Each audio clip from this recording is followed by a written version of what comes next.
Christus Health is a faith-based, not-for-profit health system that was started about 150 years ago by three sisters who answered a calling. We may not have the most resources, but what we do offer is a culture of caring for our patients. Nationally, there's a talent shortage in healthcare. That means that as an organization, when we hire these great people, we have to do everything we can to retain them. We do that by making sure that they are valued, that they feel heard, and that ultimately that they have the support that they need to do their job each and every day. We used to do annual surveys for our associates. The problem was it took weeks or sometimes even months to get the results. There are issues with associates being able to take the survey because our caregivers aren't sitting at a computer or a desk every day. They're out on the patient floors caring for patients. We're only 2 Glint surveys in right now, and we're already seeing a huge impact. Our managers are dialed in to our associates' comments. We finished our survey on a Friday. By that Monday, we already had action plans rolled out, and our CEO was fully engaged. Our associates want to do their best work. And so they want to learn the skills to manage stress or develop and grow in their careers. And by developing these skills, they're able to provide better care to our patients. LinkedIn Learning enables us to provide support to our staff without pulling them off the floor. Our caregivers know that they have a resource that's available to them whenever they need it. When I see talent that I've hired move up the ladder, striving to do their best work and enjoy doing it, I've done my job. That's the ultimate reward. Providing opportunities for learning and development is crucial to ensuring that we achieve our mission at Christus Health. We want to see our associates move up, not out. Making sure that our associates are growing and advancing in their careers. That's how you foster a culture of people success.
Hi everybody, and welcome back. My name is Matt Rodden.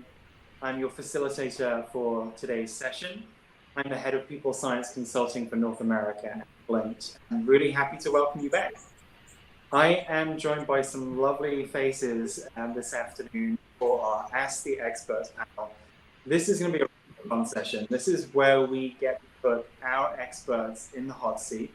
So I'm joined by some colleagues from across Glint and LinkedIn, and we will ask them your questions. So we've collated some great questions from the sessions today and yesterday that we didn't get into in the live Q&A, but also please do pose your questions.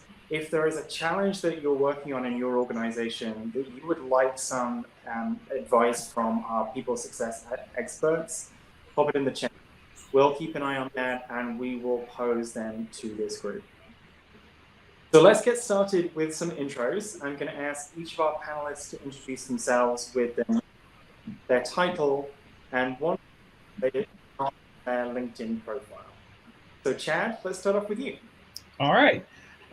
My name is Chad Bennett. I'm assuming you can hear me okay, Matt. Awesome. My name is Chad Bennett. I am a senior people science consultant here at Glint, LinkedIn. I have over 20 years of experience in the space. And something that's not on my LinkedIn profile is that I do music. I've recorded over 70 songs in the last 10 years. And I can attest to a very talented musician. We have to experience some of that on the Glint team. Sean, let's go to you. All right. Hi, everyone. My name is Shabang Dave, coming to you from Dublin, Ireland. I manage our people science team that's based here. And one thing that's not on my LinkedIn profile is that I was once in a Cheerios commercial as a kid. That's a pretty frame. Thanks, Siobhan. Stacey, beat that. Over to you. Yeah. Sure. Hi, I'm Stacey Levine. Can you hear me okay, Matt? Yep, got you. Okay, great. I'm a senior consultant as well and a manager on the people science team. One thing not on my profile was that one of my prior jobs, I dabbled in puppeteering. Wow. How did I not know this about you? Not know that. Amazing. And Rena, over to you. Hi, everyone. My name is Rena E., and I am part of the LinkedIn People Analytics team. And my role here has been very much leading the survey strategies and working very closely with the Glint team in rolling out our employee voice surveys. So happy to be a part of this call. Something that's not on my LinkedIn profile is I have two beautiful sons, a 4-year-old and a 2-year-old. Their birthdays are tomorrow and in 2 weeks, so very excited to be celebrating that. Oh, that's awesome. Rena, we are so happy to have you here today and join us on this experts panel. So we're going to kick off with our first question, and Chad, I'm going to direct this one to you, and then we'll invite others to comment as well. Chad, we've mostly hourly employees, and we find it difficult to have meaningful conversations because they are in stores, working directly with our customers, and they don't have. Do you have any suggestions for communicating with this? Yeah, that's a great question. One of the things that I always try to tell, my clients is that we don't want to create extra, ways of communicating and extra ways of connecting outside of our normal business practices. And so if there are ways that you are already communicating with them, connecting with them, I would say, let's try to, incorporate this into those standard daily practices, right? We don't want you to create something, totally different just for, what we're trying to accomplish here. I always say we're trying to build a muscle, and this is something that will just take some commitment over time. But, for some of my retail clients, I know they have things like daily huddles where maybe they get together for, 10 or 15 minutes before everyone goes out on the floor, and just taking, a few minutes out in those daily huddles just to, try to tackle or discuss something briefly, and doing this on an ongoing basis is the way that I feel is best for, that type of situation. Thanks, Chad. That's great advice. Any others want to comment or give any thoughts on how to engage and communicate with hourly employees?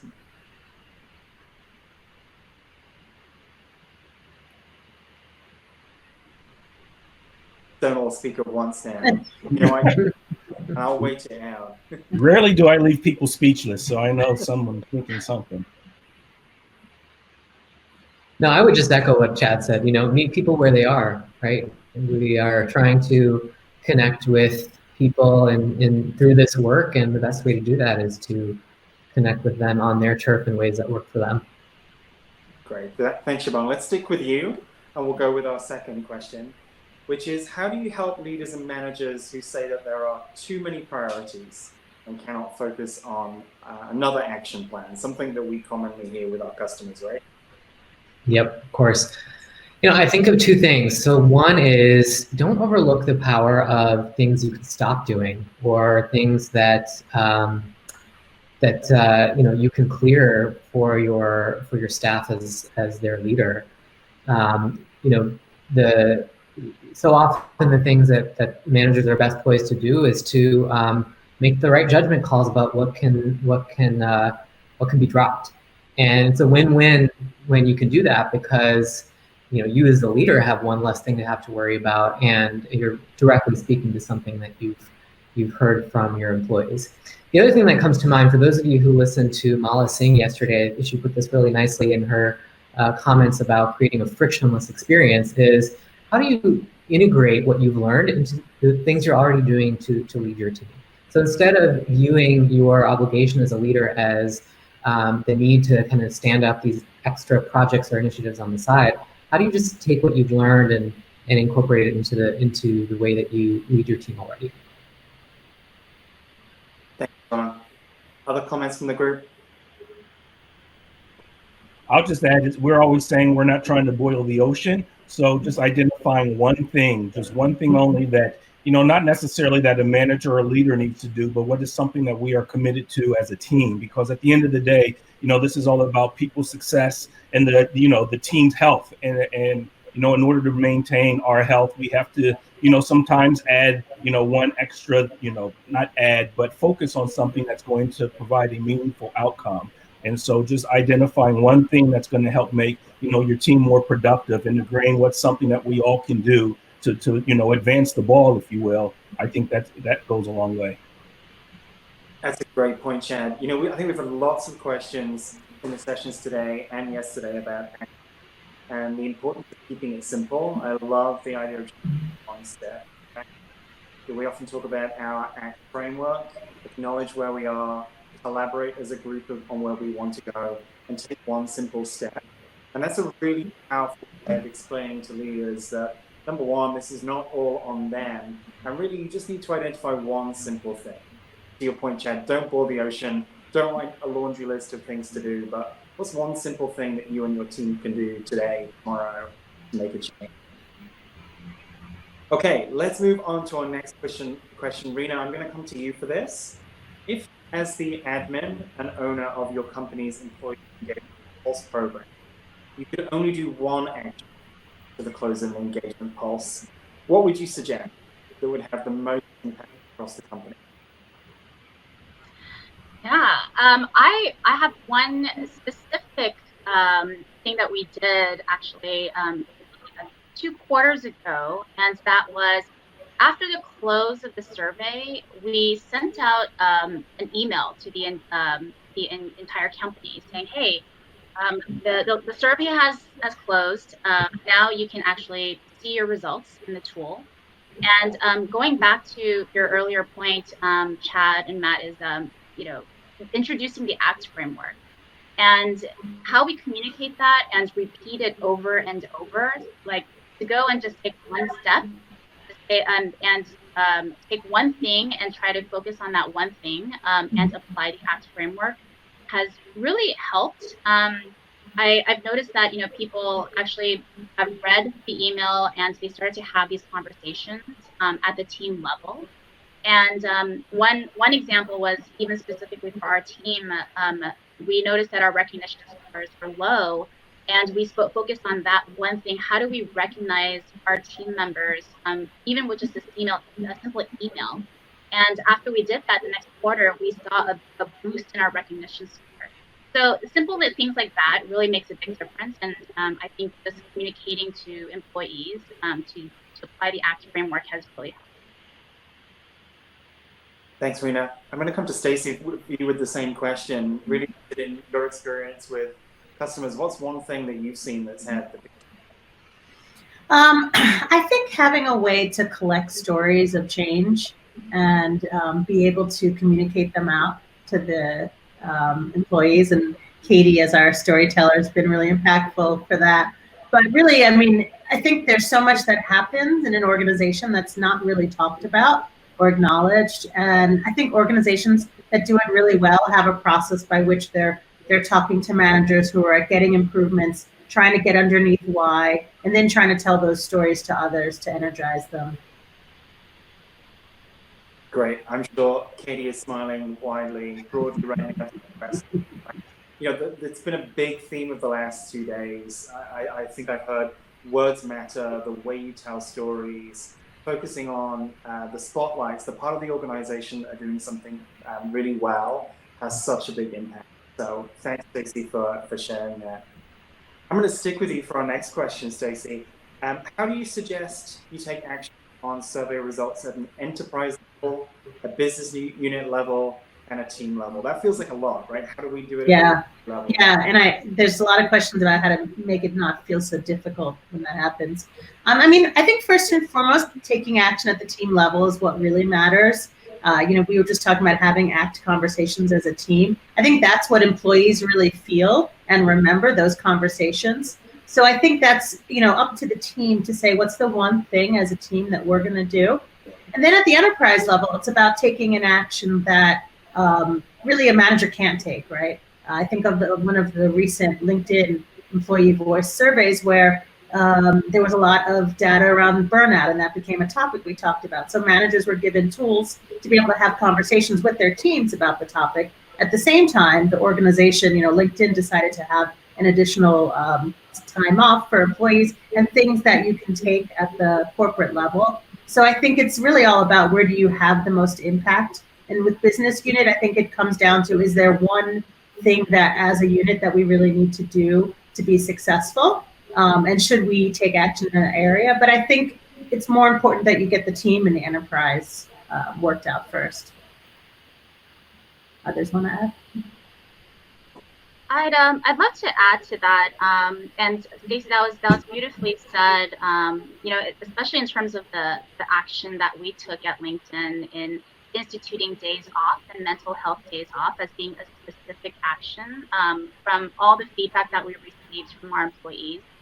I also just, as someone who has really been looking at the survey results and being customer zero, I've noticed that it's a way, especially during COVID times, it's a way for people to express a lot of the emotions and their frustrations or their their feelings in the moment through the surveys, and for leaders, especially for us, when we come to the company all hands and our CEO says, hey, we hear you, we understand what you're going through, we care about your well-being. I think it really provides that level of support, even at the leadership level. So cutting across all of those different levels at the company and the team and for the employees has been tremendous for our organization. Thanks, Rena. Okay, so we've got some great questions coming in. Keep them coming. We want to put our experts in the hot seat here, so let's not let them off too lightly. The next question I have is from Joe, and Siobhan, I'm going to come to you for this.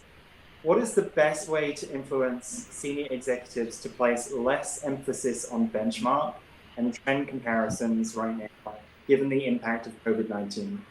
Any thoughts on that? Yes, boy, I wish if I had a silver bullet for this, I feel like our jobs would be very different right now. But it's a tough task and one we are dealing with all the time right now, because there's just a lot of guesswork involved. A lot of executives naturally are trying to parse out, what about their results they can attribute to COVID versus just the way of doing business. And they're often uncomfortable trying to let go of benchmark comparisons that they've relied on for years and years. One of the things that we've really embraced is just owning the uncertainty and embracing the unknowns right now and the possibilities that those unknowns create to do things differently.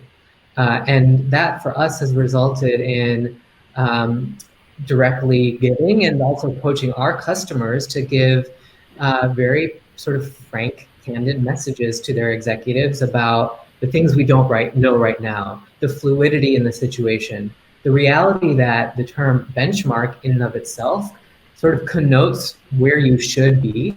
And in a situation as unprecedented as this one, who's to say where anyone should be other than where they are relative to their own selves 6 months ago, and relative to where they want to be when they sort of navigate the next 6 months of the pandemic. So I think just sort of leaning into the unknowns and almost presenting that up as a challenge for executives to confront with, that to me has been sort of the most productive way to tackle this question.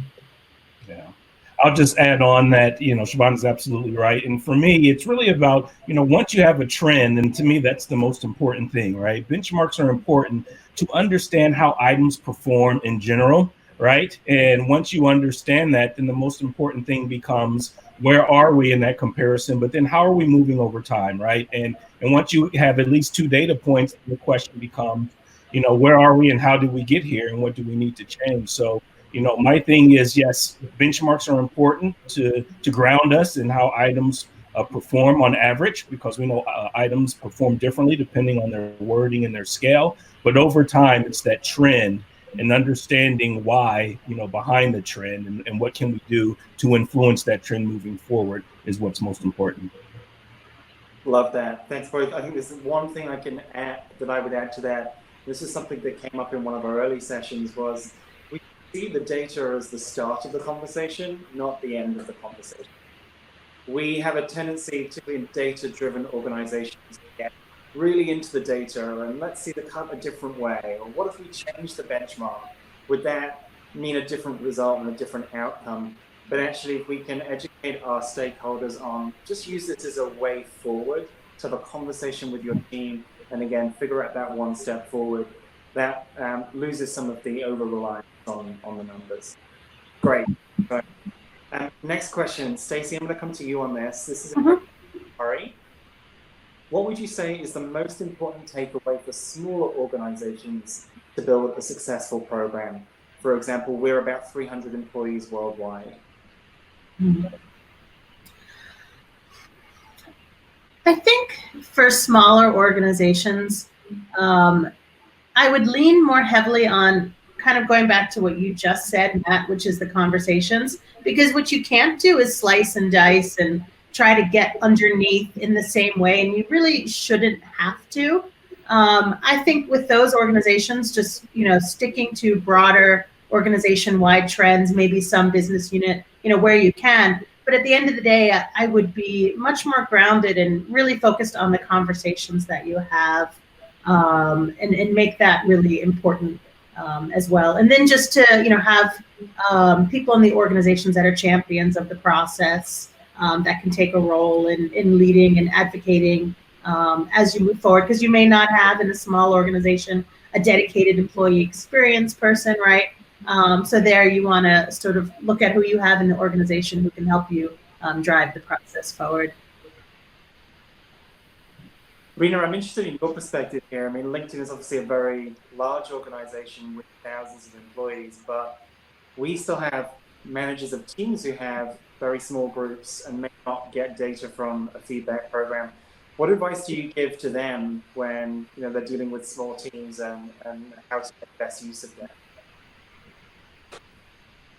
Yeah, I think that the biggest impact there is really at team level, at the local level. And so, even something as simple as having those conversations at the team level and where you can drive some of the actions and the impact is, impactful in and of itself. And then, how that rolls up across the rest of the organization, it lends itself to a lot of trends that you see across these larger groups. And I think that those conversations that happen at the leadership level, it becomes a lot more alive using the survey data. And so hopefully that answers the question, but then I think it really just having those conversations at the local levels and then being able to spur some of those conversations up at the leadership level using these results has been very helpful. Great. Thanks, Rena. I'm going to stick with you for the next question, if that's okay, which is how can I influence up to my senior leaders the importance of comments? They have been reluctant so far to enable comments in all questions because they worry about the extra time it would take for employees to fill out the survey.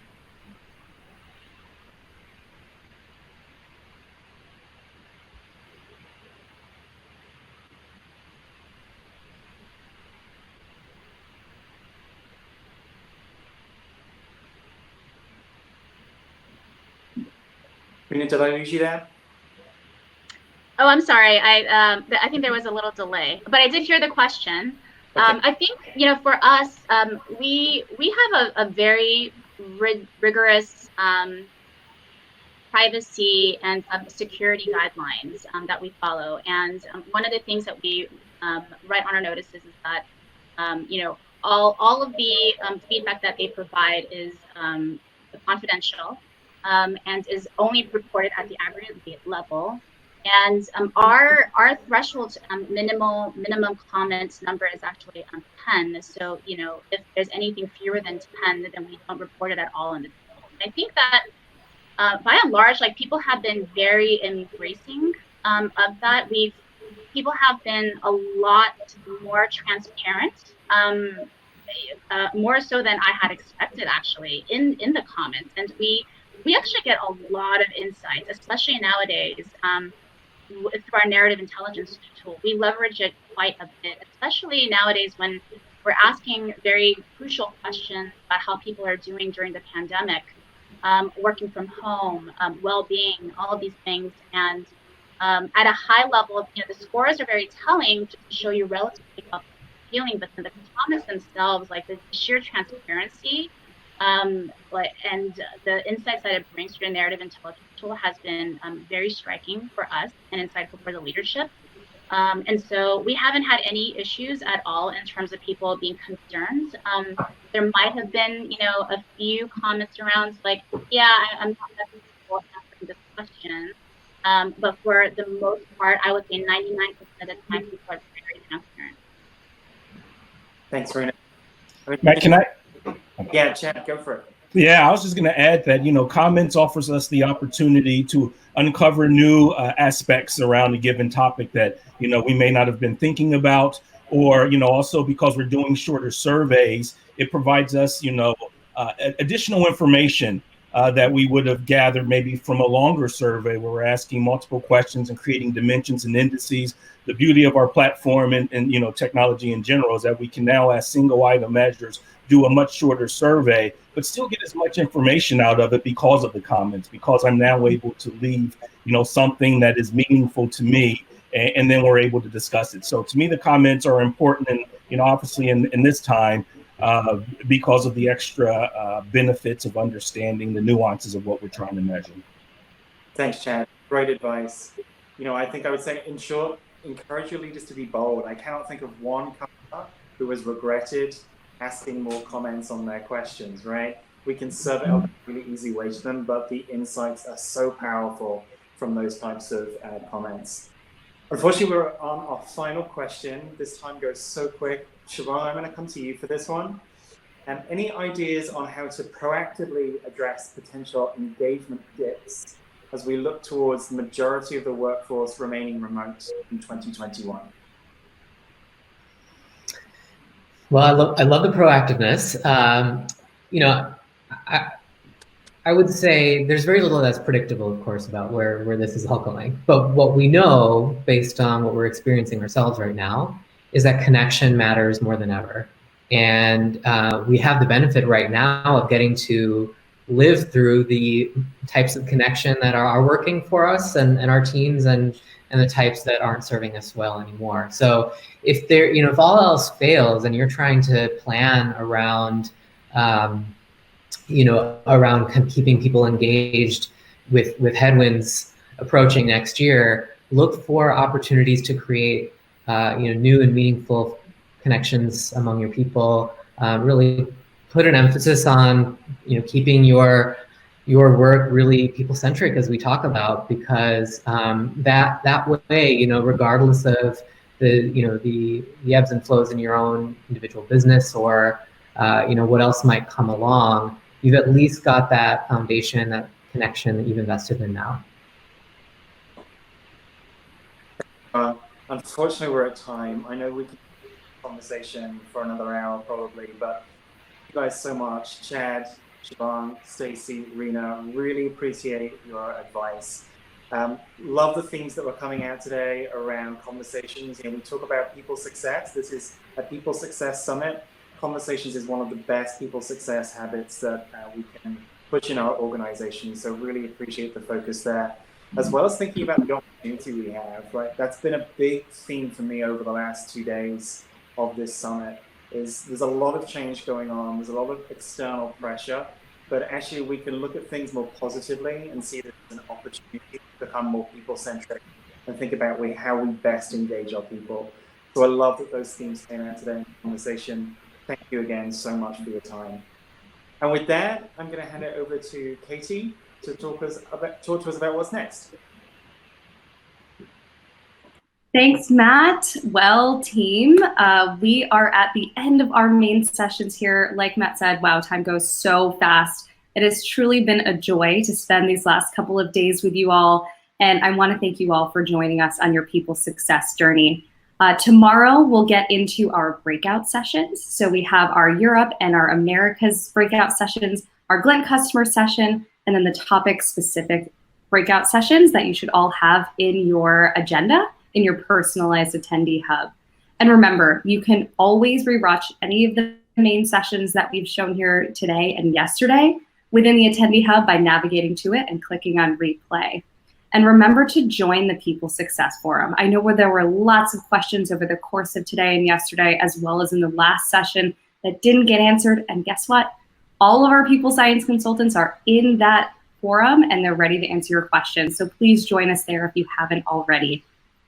And as we wrap up our main sessions today, I do want to give a big, big, big thank you to all of our speakers who we've had over the last couple of days, as well as to the producing staff at CVent. You had a big job and we really appreciate you walking us through this. Also want to give a big shout out to Matt and to Justin for making sure that everything worked out so smoothly. And of course, to our very own Sam Riley, who is safely behind the scenes, but is doing so, so, so much to make sure that we all get through this smoothly, we learn, and we continue to connect. And of course, I want to thank all of you for spending the last couple of days and tomorrow with us. It's such a pleasure to be in this community with you all. So finally, to bring us home, I am going to pass it over to the original champion of the People Success Summit, one of the founders of this fantastic conference, and of course, my friend and my mentor, Jim Bell. Take it away, Jim. Wow, thank you so much, Katie. Fantastic job hosting. Unfortunately, you didn't get the chance to trip on the stage and almost knock over a laptop or a glass of water or any of those fun things, but next year, hopefully. I do love this event. When Sam and I first started working on this in 2017, we really wanted to bring this community together. Not to talk about products, not to talk about Glint, but a place where people could share their experiences, where people could be specific, where you could find your tribe. And that was our hope. We know that all of you work typically in small teams. There aren't a lot of people in your organizations who do what you do. And so you need a community like this, or at least that was the premise of this whole event. And we're hoping that you're finding that to be the case, especially for those of you who are new to it this year. So along the lines of staying connected, I wanted to share with you a little gift box we're going to be sending you all. Inside of it, on the next slide, you can see a few little examples. The first is really to tell, as we've framed this conference around the first step of creating your plan. And we heard some of the stories about this. We're going to send you a little notebook with some guidance in it on how to move forward and build your plan. The second is around driving alignment. This one we're taking a little more metaphorically with a cool little stone rock setting toy that you can keep on your desk and play with and use to just remind you to that how important alignment is to this whole process. And the third is around implementing change. And in that, you'll see we've gotten you a little sort of guided coloring book and some colored pencils to help you think about change and go through those steps that we're managing change. And then the fourth, as we've talked about today, is building on progress. And that's where we're going to send you what we've used throughout these summits, which is our Glint Summit challenge coins. And so I want to share a little bit of what these mean. For those of you who've been at the Glint Summits before, you know this. You know this is something that we care about. It was so cool to see people on LinkedIn this morning doing coin checks, and I see some of the folks in our group holding up their coins. So I want to share a little bit about what this coin means. You'll see some examples on the left here of the ones we've had over the past 4 summits. You'll see the design of the challenge coin that you'll receive on the right. In each case, we generally put the, sort of the Glint Summit logo on the front, and on the back, we have something that refers to sort of the location and the theme of the event. So this year is more global, so that's why we've got the globe on the coin. And just to give you a little of background, not everyone is familiar with challenge coins.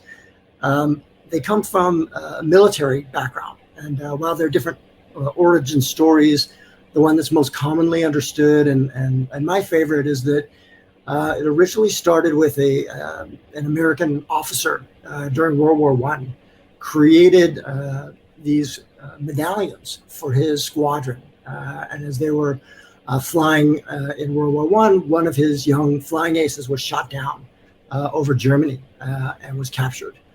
And the Germans took away all of his possessions, with the exception of a pouch that he had around his neck that carried this medallion that he had from his commanding officer. So he ultimately escaped, made his way to France, and was, found by the French troops, who immediately thought he was a spy. They thought he was a saboteur, and actually he was scheduled to be executed. And it was only the fact that he had this pouch, was able to produce this medallion or this coin, and one of the French officers actually recognized it, that bought him enough time for them to eventually validate that he was, in fact, an American pilot, because he had no other identification. And so coming out of that, where that became sort of this idea of a coin check that I mentioned, is that in many troops and now in other organizations, it's treated as sort of a bond of unity of the group. And because in this case, with this one pilot, it saved his life, this idea of the coin check came about, which is if you were in a bar somewhere with other members of your troop or your squadron or whatever, you would sort of, slam your coin down on the bar and call for a coin check. If any of your fellow sort of troop members or former troop members, they had to produce their coin to show that they had their coin, because in fact, it was a way to help remember that you need to keep this on you to potentially save your life. And if you weren't able to produce the coin, you had to buy the round. If the person who did the coin check and made the challenge found that everyone had their coins, then the person who made the coin check had to buy the round. So anyway, I just wanted to tell you that story because we really believe this is a journey, and now more than ever that we're all working remotely, and we're sharing with you from our bedrooms and offices with cats and dogs, and doing our own tech support. It's more important than ever to stay connected. So hopefully you've found people as a part of this that you'll stay connected with.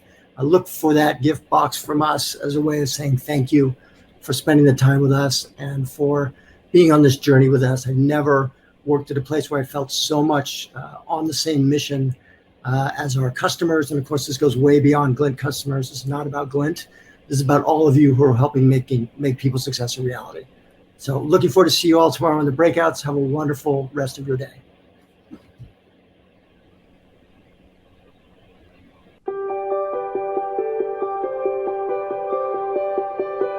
The Glint Summit makes me feel very excited to be an HR practitioner right now.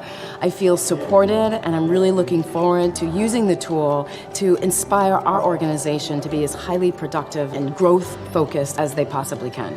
I really like how small the Glint Summit is. It's a great opportunity to connect in a more personal way. You have a lot more time to really get to know different stories and different approaches to employee engagement. And I think that makes it more meaningful to me to have things to take home back to our organization. The Glint Summit always makes me feel excited and included in a group of people that I can consider family in the industry. The sessions are great, the topics are amazing, but it's really being able to bring people together and share our experiences, share our stories, and not feel like you're just navigating through a sea of thousands of people.